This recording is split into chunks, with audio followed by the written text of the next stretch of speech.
Si Venancio Johnson Paras Jr.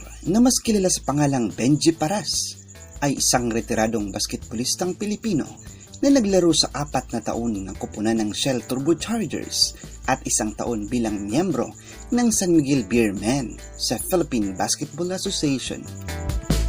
Siya ang kaisa-isang manlalaro sa kasaysayan ng liga na nagwagi ng Rookie of the Year at Most Valuable Player in the season.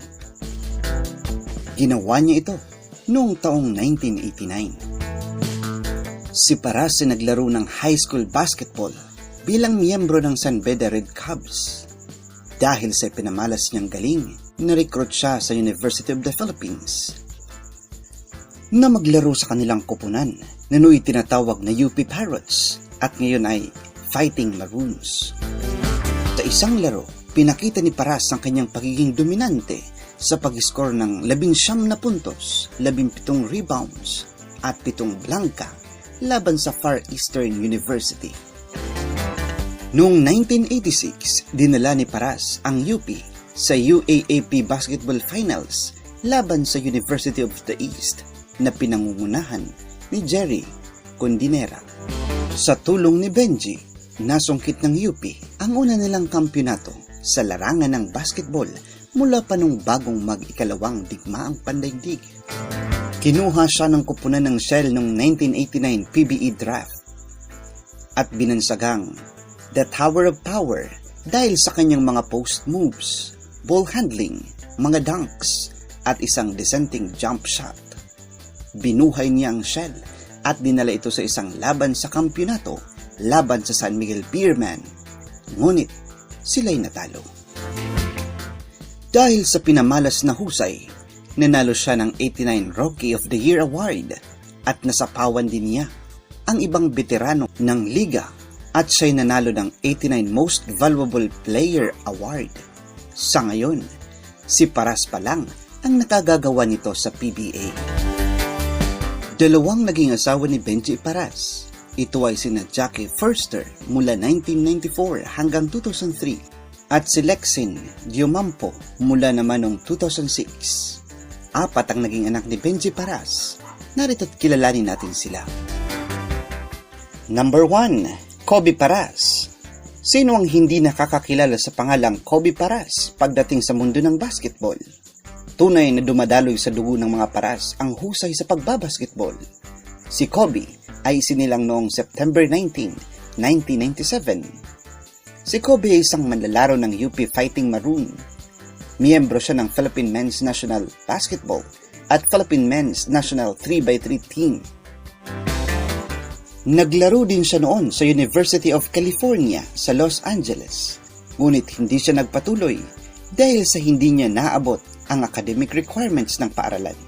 Kaya't noong July 2016, naglaro si Kobe sa Creighton at mula naman May 2017 ay sa Cal State Northridge.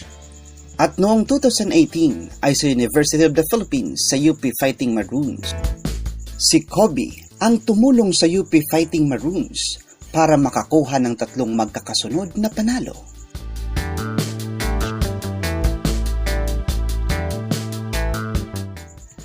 Number 2. Andre Paras. Si Andre Paras ay pinanganak naman noong November 1, 1995. Siya ay isang aktor, modelo at basketballista sa ating bansa. Ipinanganak si Andre sa Los Angeles, California.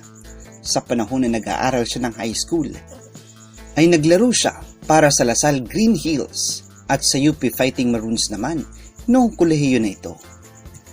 Taong 2014 naman ay lumipat si Andre mula sa UP patungong San Beda College sa kagustuhan nitong maglaro sa San Beda Red Lions.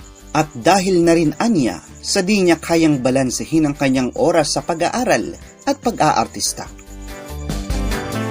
Bagaman, pangarap niyang magtapos sa UP, ay kinakailangan din niyang i-prioritize ang kanyang acting career na nooy lumalabas siya sa The Half Sisters. Ilan sa mga nagawang pelikula ni Andre ay Diary ng Pangit, Overtime, The Place of Mine, Wang Fam, at Girlfriend for Hire. Lumabas din siya sa mga palabas pan-telebisyon gaya ng Maynila, That's My Amboy at Maging sa Encantadia. Number 3 at 4, Sam Paras at Trilly Paras. Sina Sam at Trilly ay mga anak naman ni Benji Paras kay Lexen Giumampo. Daddy Totoy, ito ang tawag ni Sam at Trilly sa kanilang amang, si Benji. Sa ngayon, si Benji ay lumalabas bilang artista sa telebisyon at sa mga ilang pelikula. Naging host din siya sa isang sports show na Finish Line. Mag-subscribe sa channel na ito para sa mga videong kahihiligan ninyong panuorin patungkol sa inyong mga iniidolo. Panuorin din ang iba pa naming mga videos sa aming mga playlist. Salamat sa inyong panonood, mga kasama.